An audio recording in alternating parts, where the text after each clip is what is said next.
Our next session is the future of healthcare. It's a topic which is always in the news, and we've got three speakers who are going to give us their take on healthcare systems in this country, around the world, and its future, really.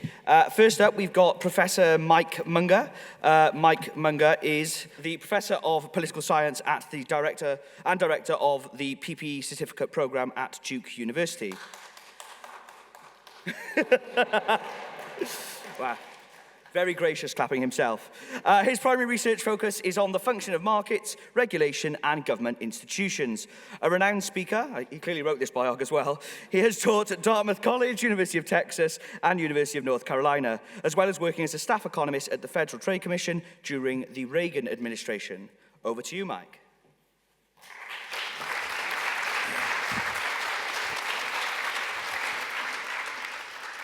Well, thanks. Thanks so much for having me. I ran for governor of the state of North Carolina in 2008 as a libertarian, and I found that often the only way I could get applause was to lead them myself. So, one of the difficulties that one has of being a policy analyst generally is we don't seem to learn anything. It's not because we don't know anything, but we don't learn anything. So, in the movie, in the first session that introduced the history of the IEA, one of the pictures was of James Buchanan, the Nobel Prize winner in economics in 1986, and someone I consider to have been a mentor, someone I learned a lot from. And he said that the organization of the European Union was the greatest disappointment of his life, because it was clear that the European Union from the outset, in being a trade union, which made sense, and then a monetary union, which might make sense, and a fiscal disunion, didn't make sense. There was no way that it could survive, and that being a monetary union before long would result in countries doing, well, we might now call it Greece, or Spain, or Italy. It's inevitable. And yet, now what we hear is, gosh, I guess it turns out that it was incompatible to have monetary union and this level of fiscal disunion. Well, the United States has its own share of failing to learn anything.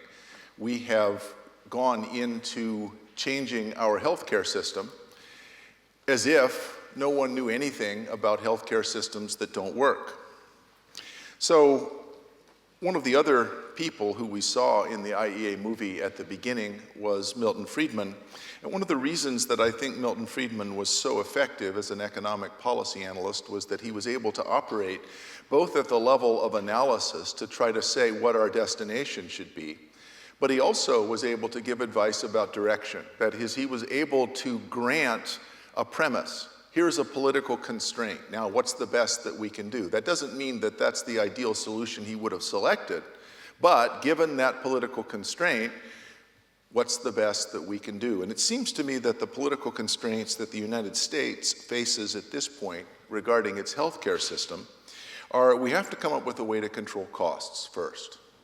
Second, we need universal coverage. Now, one could debate whether universal coverage should be a desirable goal. I happen to think it's a plausible one, but in terms of political consensus, it is. That's a constraint, we're going to do that. Now, it might seem that cost control and universal coverage are inherently inimical, they're contradictory. But it's not necessarily true to the extent that universal coverage, we already have universal coverage for chronic care. If I have diabetes and get gangrene on my foot, the hospital will pay to remove my leg. What they won't pay is for me to get primary care so that I can get the diabetes treated before it gets removed. So the argument that some people who are advocates for universal coverage make is that we'll actually save money. It's an empirical question. I don't know the answer to that. But the third thing, I think, the third constraint is we have somehow to manage fairness. We have to improve outcomes, and we have to have a system that people perceive to be fair. Now, the United States developed a very odd healthcare system. There's not another one like it, and I'm not going to talk much about it because the one that we developed no longer exists. We managed to find a way to make a bad system even worse with the ACA.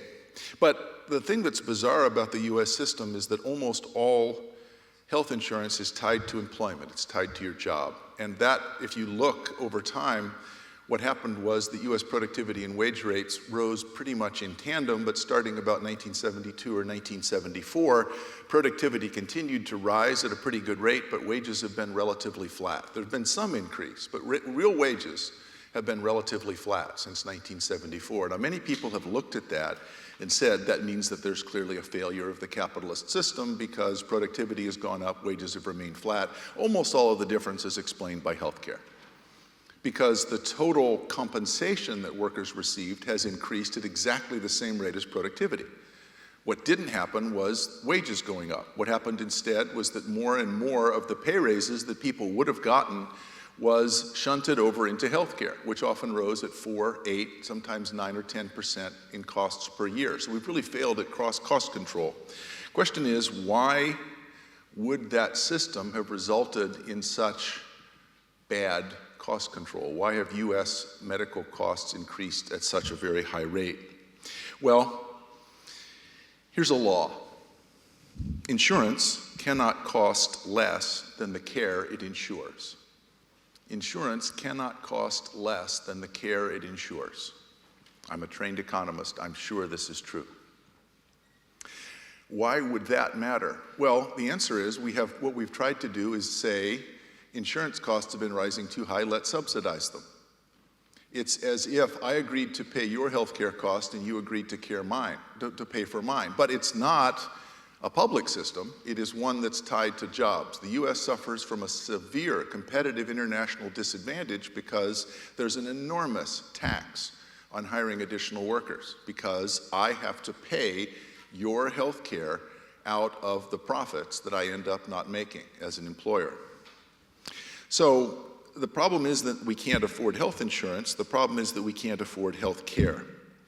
And to continue to subsidize as we have actually makes the problem worse, because there's no reason, and in fact there's no way for people to measure, much less act on, differences in their own costs. Now, this is odd because there's nothing else like that in the United States. I have car insurance. I have a car.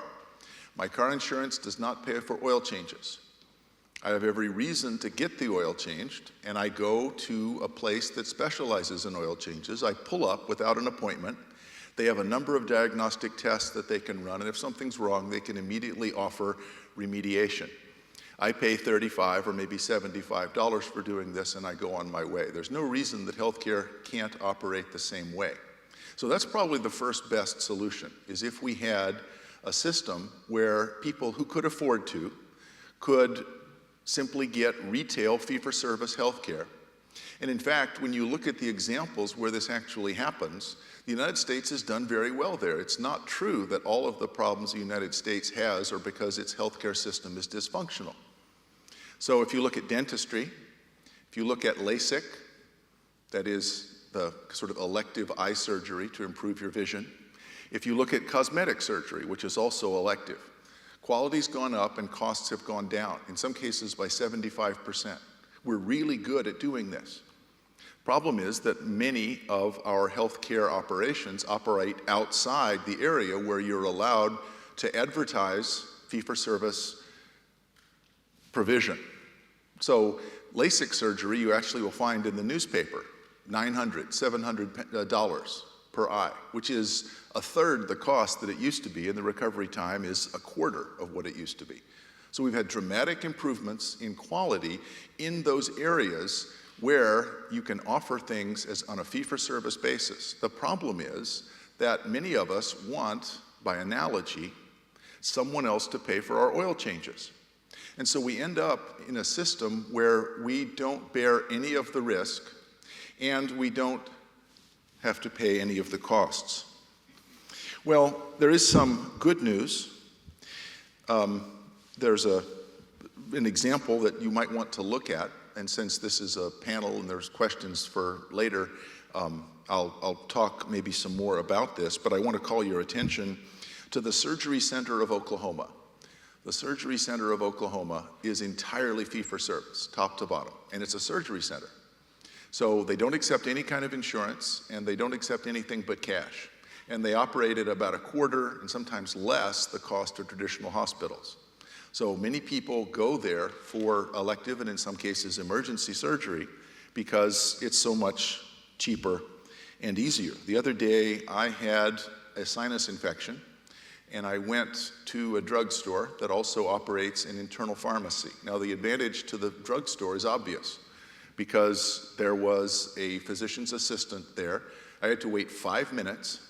She saw me, diagnosed that I did in fact have a sinus infection, prescribed a drug, and said, "It'll be waiting for you at the pharmacy when you walked out." Whole thing took me 20 minutes, and I was able to see a doctor just by walking in without an appointment. It cost me $30. So compared to the amount of waiting time and the amount of cost that we have under the new American system, I think we may leapfrog some of the problems that that Americans are worrying about under ACA.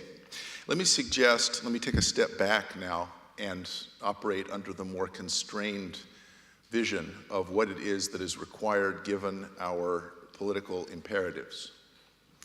Think of a 2x2 matrix, a 2x2 box. I'm an economist in terms of my catechism, but I'm apostate from that path. I have lived as a political scientist now for 30 years. And in political science, all true science can be summarized in a 2x2 box.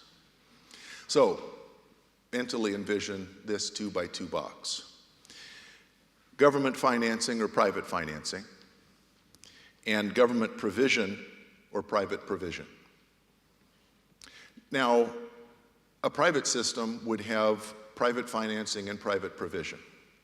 The United States was not like that even before. So I think some people who say that the US system was private, it's not quite true. What we had is a system where all of us bore zero marginal cost of getting health care. But you might imagine, and the drugstore that I went to is an example of private provision and private payment. Well, what about public financing and private provision? Several countries that have examples of that, and probably the one that works best is Germany.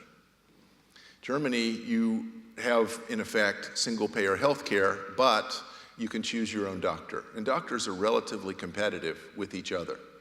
That, it seems to me, is the constrained sweet spot. That's probably the best that we can do. And in fact, in the United States, all we would have to do is call that a voucher program, and we can probably get the Republicans to come along. Because it is a voucher program. Public financing and private provision is a voucher program, and that's something that many people favor in education. In the United States, we largely have public financing and public provision of schools. If we could just move to public financing and private provision, that is competitive private provision, but funded by the state, I take a voucher and I choose the school that I want, that's pretty well established. Why is it that we don't press for public financing and private provision? Well, that would be the German system. That's exactly what the German system is. And so I've been very disappointed that conservatives in the United States have preserved the great burden that businesses bear in having to pay for health care, and at the same time have such a cumbersome and difficult system. I've concluded that a single-payer system will be far better than the ACA system, the one that the United States has. Is it the ideal system? No. But I'm trying to take Friedman's lead and say, let's accept the political restrictions. Well, what about public financing and public provision? Well, that would be nightmarish. Oh, wait, no, it's not. That's the NHS. It's perfect. It works very well. The difficulty with public provision is that it's relatively difficult to get outside, and especially if you want it funded, it's difficult to take a voucher and go to the private sector. And in fact, you're called a queue jumper if you do it. The difficulty that the NHS here in the UK has is that elective and other kinds of surgery take far longer than they take in most other countries, certainly longer than they take in Germany. And on the other hand, the advantage of NHS is it is universal coverage. And so compared to the US system, where 30% of the people have no coverage at all, you can make an argument that it would be an improvement. It depends who you are. Well, I want to recommend an article in the most recent Cato Regulation magazine. The magazine is called Regulation. And it's an article by Robertson and Joyner. And they make two recommendations. that's called scaling and splitting. And those of you that are interested in what I think is this is the most innovative thing that I've seen recommended in a long time for healthcare, look at that Robertson and Joyner article. Let me summarize briefly what splitting is. An insurance company, if you were considering an operation or medical procedure that cost $60,000, would offer you 10%, and then you could decide whether or not you were going to have the procedure. Now, in a way that seems coercive, because I get $6,000 if I don't have the operation. But what it means is I actually have some skin in the game, but I'm not required to come up with the money out of my own pocket. So what it means that I now make a decision, do I really need this elective back surgery, or will I do physical therapy?